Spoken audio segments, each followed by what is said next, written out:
Before I can talk about the New Deal, I first must explain the reasons that the New Deal was created. During World War I, the industrial industry and agriculture were experiencing a massive boom. Due to this constant need for new equipment on the battlefield and the need for agriculture to feed not only our soldiers, but also war torn countries that needed our assistance. So during the 1920s, there was also a major change, not in terms of just people, but in terms of civil rights and liberties, such as freedoms for women and more options that they were allowed to have. We also can't forget about the Harlem Renaissance, which spread the culture of the African Americans of the time to a larger white intellectuals that were out there. And finally, definitely can't forget about the anti-lynching movement that were taking massive strides to try and improve the lives of the black people of the time. So in the 1920s, there was a massive change. Not only was it growing, we were growing financially, but we were growing as a people, as a culture for women and minorities as well. Now, what I have to say is we have so many positive situations happening at this moment. However, there is a slight scratch that a large underlying problem. And this problem is that there was no regulation on this prosperity for large companies, which means that once the war is over, these large companies have to downsize. It is an inevitable cause of capitalism that has zero reign of control on corporations that create monopolies.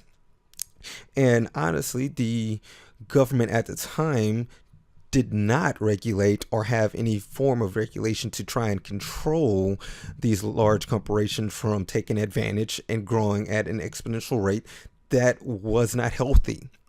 After World War I, in the early 1930s, Germany defaulted on their loan to America and most other countries, and the banks went bankrupt, losing all the savings of millions of people across the country. Agriculture was in a decline now since the soldiers were back looking for work and the crops didn't need to be exported at such a large amount anymore now that the post-war agriculture in Europe had been revived. American citizens were out of work and forced to work jobs that were paying less than it took the average household to live off of annually, which was somewhere around $2,000 a year.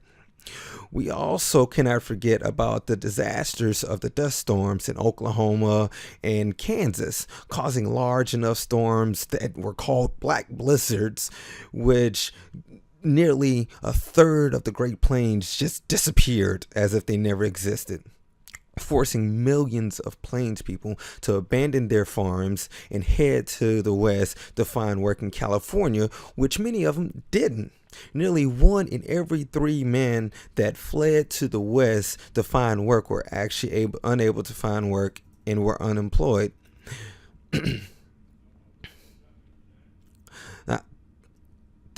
President Hoover was unfortunate to be the president during such a time and had to take action in trying to save this country. Being the kind-hearted Quaker that Hoover was, he truly wanted to help people in need. However, his plans didn't go the way he had hoped. Hoover spent over $1 billion in funds that the government actually didn't have at the time to try and get the unemployed working again. The actual current budget that America had for their government was around $3.2 billion. And this didn't even get half of the jobless people that there were of the 30s work. Under pressure from Congress, Hoover was forced to bail out banks using the Reconstruction Finance Corporation, which allowed banks to borrow a certain amount of money per every few weeks. And this worked to help banks get out of their debt. But the people, the common man, were unable to get work still, and they were outraged, rightfully so, that Hoover would save the banks and not them, which was not completely the whole truth, but fear and anger were very dominant emotions of the people at the time. Unemployment worsened, and Hoover was forced to pass the Emergency Relief and Construction Act to help the people that couldn't find work. The thing is, Hoover hoped that the people would have helped each other more than they did. And the Emergency Relief and Construction Act was a last resort because President Hoover believed in the people and that it would weaken the drive of the American people to find work. Now the next presidential election happens, and now enters President Roosevelt and his New Deal. And from the title, you get the impression that this is a program that will get America back in track with positive reform. From the personality of Roosevelt, you can tell that the New Deal was earnestly meant to help the people. The first step was to ensure that banks were healthy, which would hopefully stimulate the economy and allow for relief for the unemployed. The main thought in helping these banks first was allow government interaction with the market and to try and prevent another major crash, which makes sense. And with their ability to monitor and help the flow of currency by changing the gold standard, boosting the value of the dollar, actually far fewer banks failed in the mid 30s. Next was the unemployment that was rampant at the time. The best way to get people working is to fix the two major industries of the time, the industrial industry and the agricultural industry. By creating the Public Works Administration, it was supposed to put companies under contract to hire unemployed workers, which would make sense. You will get people working, you will pay these companies in order to constantly hire and hopefully fix the economy. Because people will spend money, and in turn you can raise prices and everything should itself balance out. However, not enough money was spent continuously to make this work. The government didn't spend enough money in paying these contracted companies to hire more people. So these companies still didn't have enough capital to maintain paying the newly hired employees, which prevented them from hiring new employees. And also, the companies were unable to provide competitive wages and were forced to have minimum prices for their products. So a company couldn't grow with the restrictions that were placed upon them with the Public Works Administration.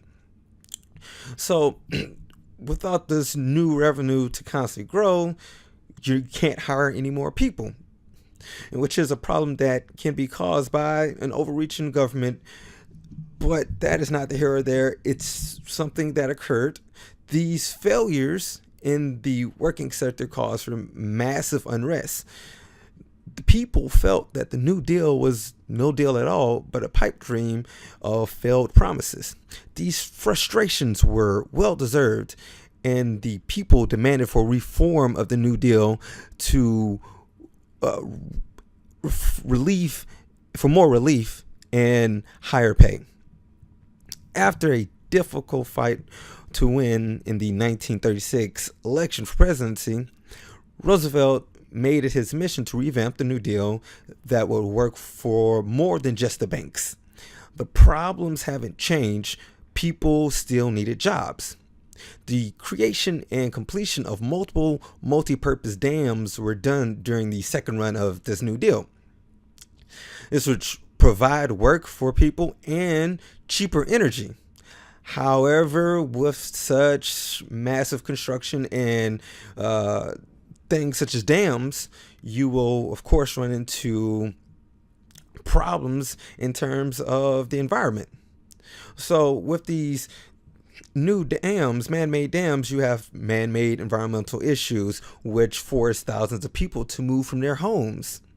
There would be plenty more successes and failures that the New Deal would inevitably receive through the coming years, such as putting unemployed artists, actors, and writers under the federal payroll to try and stimulate more money through the arts.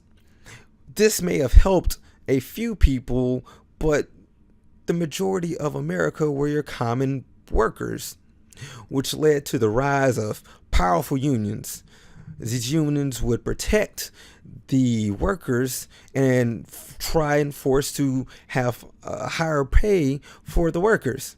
Now, with the limited ability that this changes that the New Deal was actually able to accomplish led to these, which is, of course, it means that eventually strikes would be coming because now these workers have a backer, they have some support, and which is, you can see, happened during the automobile industry when places like Ford and GMC workers went on strike. So soon after all of these massive issues, in 1937, the New Deal was canceled. Federal organizations that were created to help the private sector were deleted. Roosevelt ordered for cuts in federal spending, and as we expected, unemployment skyrocketed. The New Deal was a failure of an experiment, and it honestly goes to show what happens when a nation government doesn't fully commit to heavy regulation by putting forth the finances to support these things that they wish to do, such as contracting companies to hire people or controlling the stocks market. You have to input a lot more money to get these things to work properly. Roosevelt appeared to want to make the situation that America was in during the Great Depression better.